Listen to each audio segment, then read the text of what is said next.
नमस्कार आदाब। आखिर जिसका डर था वही हुआ। इज़राइल ने ईरान के ऊपर आधी रात में अटैक कर दिया और अटैक भी इतना ताबड़तोड़ हुआ है कि उसमें उसके 5 जो टॉप कमांडर्स थे और कुछ न्यूक्लियर साइंटिस्ट थे, उनकी हैंड टू हैंड मौत हो गई है। और इज़राइल ने एक्सेप्ट कर लिया है कि उसमें उसका हाथ है। कम से कम 200 वार प्लेन्स के ज़रिए इज़राइल ने ईरान के ऊपर अटैक किया। और ये जो प्लानिंग थी, ये जो अटैक हुआ है, ये कुछ आनंद फानंद में अटैक नहीं हुआ है। ये कम से कम 1 साल की कड़ी मेहनत के बाद में इज़राइल ने ईरान की जो कुछ न्यूक्लियर साइट्स थी और कुछ जो टॉप कमांडर्स थे, उनको पहले नेविगेट किया, फिर इसके बाद में चुन चुन कर मारा। ईरान ने भी, जो गवर्नमेंट है, उसने पूरी तरीके से एक्सेप्ट कर लिया है कि इज़राइल ने तेहरान के अंदर कुछ जगहों पर और कुछ जो न्यूक्लियर फैसिलिटीज़ हैं वहाँ पर इज़राइल ने अटैक करा है और इसके कुछ जो टॉप कमांडर्स थे उसमें असैसिनेटेड हुए हैं। बहुत सारी बातें हैं बताने के लिए ईरान और इज़राइल की आज की इस न्यूज़ में। चलिए शुरुआत करते हैं। देखिए, ये जो प्लानिंग हो रही थी ये अब से नहीं हो रही थी। मैंने अभी आपको अपनी पिछली वीडियो में मैंने आपको बताया था कि अमेरिका ने शुरुआत कर दी है अपने जो अननेसेसरी स्टाफ हैं उनको मिडल ईस्ट के रीजन से निकालने की। और ये जो शुरुआत है इसका आपने एक रिज़ल्ट देख लिया है कि किस चीज़ के लिए हो रहा था। यहाँ पर अमेरिका बार बार ये बोल रहा है कि उसमें जो ईरान पर अटैक हुआ है, जो इज़राइल ने किया है, उसमें कुछ भी तरह का अमेरिका का कोई हाथ नहीं है। ज़रा सा आप ये सोचें कि जब अमेरिका का कोई हाथ नहीं है तो अमेरिका को कैसे पता कि आने वाले टाइम में इज़राइल अटैक कर सकता है। और उसने उस चीज़ की प्लानिंग शुरू कर दी। उसने जो अपना अननेसेसरी स्टाफ है, ये एक बहाना बनाकर कि जो मिडल ईस्ट का जो रीजन है, ख़ास तौर से उसने जो शुरुआत करी है इराक़ के अंदर से, इराक़ की एम्बेसी से उसने शुरुआत करी है।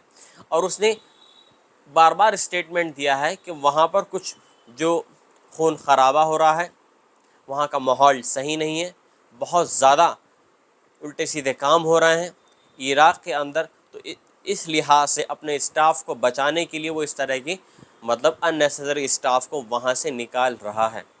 अब इसके अगले ही दिन आप देखें कि कल रात, यानी आज 13 तारीख है, तो उसने रात के दरमियान में इज़राइल ने ईरान के ऊपर ताबड़तोड़ स्ट्राइक कर दी, क्योंकि वो बराबर धमकी देता रहा है कि अगर ये नेगोटिएशन, जो न्यूक्लियर डील जो चल रही है दोनों की, अमेरिका और ईरान के बीच में, अगर ये किसी हद तक बेनतीजा रही तो आने वाले टाइम में इज़राइल ईरान के ऊपर अटैक करेगा। और हुआ भी यही। इज़राइल ने ईरान के ऊपर अटैक कर दिया।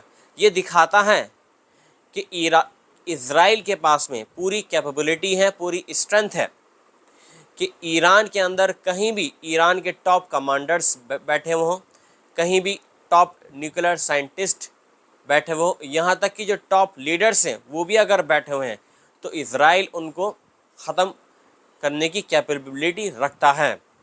उसने पूरी दुनिया को दिखा दिया है।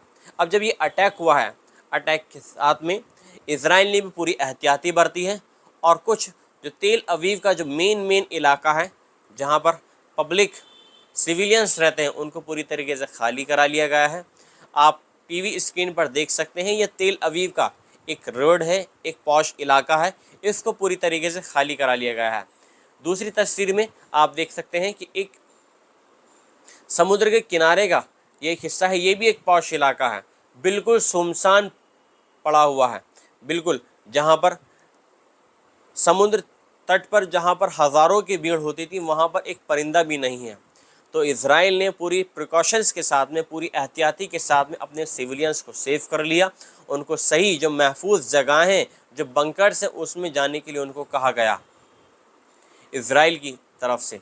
यहाँ पर एक तस्वीर और है जिसमें आप देख सकते हैं कि एक डिपार्टमेंटल स्टोर है। यहाँ पर लोग जो उनकी ज़रूरत की चीज़ें हैं वो ख़रीद रहे हैं। और इज़राइल ने कई बार कहा है अपने सिविलियन से कि आप 2 हफ्ते का इमरजेंसी जो बैकअप है वो आप अपना रखिए, कुछ पता नहीं आने वाले टाइम में क्या हो जाए।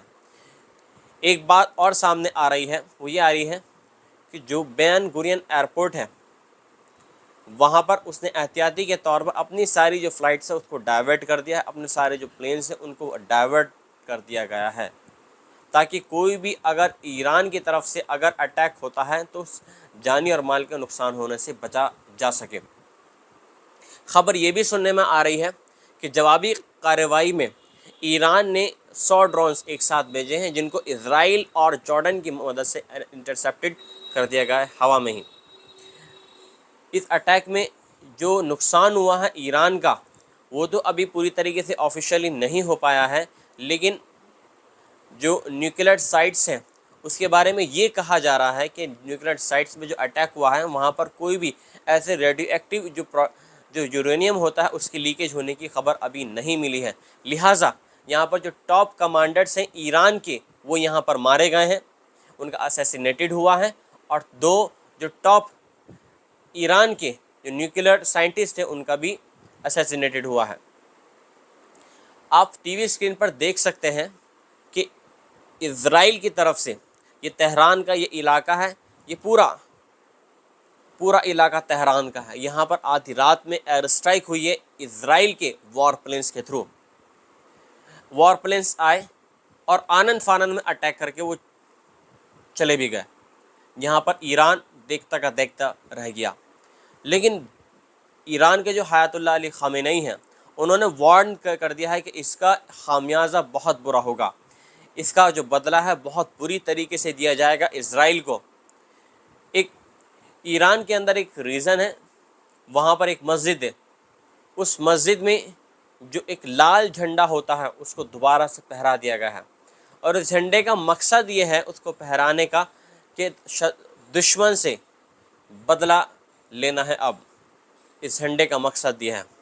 यहाँ पर मैं आपको बता रहा था कि जो टॉप ऑफिशियल्स हैं ईरान के जिनको मारा गया है उनके नाम हैं, सबसे पहला नाम मेजर जनरल, मेरे आप देखिए उल्टे हाथ की साइड से, मेजर जनरल गुलाम रशीद, मेजर जनरल हुसैन सलामी, मेजर जनरल मोहम्मद बकैरी, और इसके बाद में जो 2 टॉप साइंटिस्ट हैं जिनको मारा गया है उनके नाम है मोहम्मद मेहदी तेहरानची, सेकंड है फरदौन अब्बासी।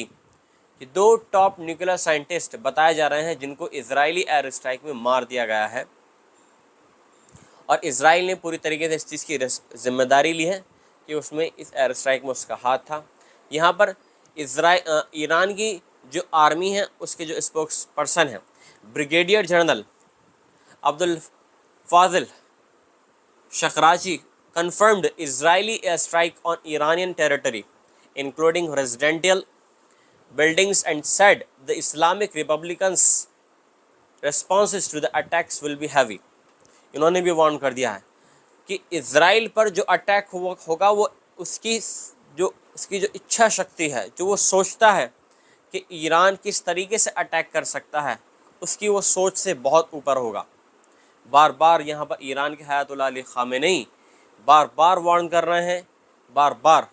रहे हैं कि इसका खामियाजा इज़राइल को बहुत बुरा भुगतना पड़ेगा, क्योंकि इसमें जब से जो 7 अक्टूबर का जो अटैक हुआ है इसमें ईरान के जो टॉप लीडर्स हैं, जो टॉप कमांडर्स हैं वो मारे गए हैं इज़राइल की तरफ से, चाहे वो लेबनान के अंदर हो, सीरिया के अंदर हो, या ईरान के ही अंदर हो, और इराक़ के अंदर भी इज़राइल ने जो ईरान के टॉप लीडर कमांडर्स हैं उनका असैसिनेटेड किया है। बहुत बुरी खबर सामने आ रही है। इसके अलावा पूरे मिडल ईस्ट के अंदर जो एक हलचल है वो बहुत ज़्यादा हो गई है, बहुत ज़्यादा जो और आसपास के जो रीजन की कंट्रीज़ हैं वो बहुत ज़्यादा पैनिक हो गई हैं। यूएई की जो मेन एयरपोर्ट है अबू धाबी का एयरपोर्ट, जायद इंटरनेशनल एयरपोर्ट, वहाँ से भी फ़्लाइटों को डाइवर्ट कर दिया गया है दूसरे एयरपोर्टों पर, ताकि किसी भी अनहोनी से बचा जा सके। इसके अलावा आप तस्वीर में देख सकते हैं फ़्लाइट 24 रडार के थ्रू, ये आपको मैं इमेज दिखा रहा हूँ। इस इमेज में आप देख सकते हैं कि जो ईरान के जो ऊपर से कोई भी एक जहाज़ नहीं जा रहा है, जो सिविलियन एरोप्लेन्स होते हैं वो कोई भी ऊपर से नहीं जा रहा है, साइडों से जा रहे हैं, ओमान के थ्रू जा रहे हैं, जॉर्डन के थ्रू जा रहे हैं, ईरान के ऊपर से कोई भी या इजराइल के ऊपर से कोई भी नहीं जा रहा है। दोनों ही कंट्रीज़ ने अपने एयर स्पेस पूरी तरीके से अभी बंद कर दिए हैं सिविलियन एरोप्लेन्स के लिए।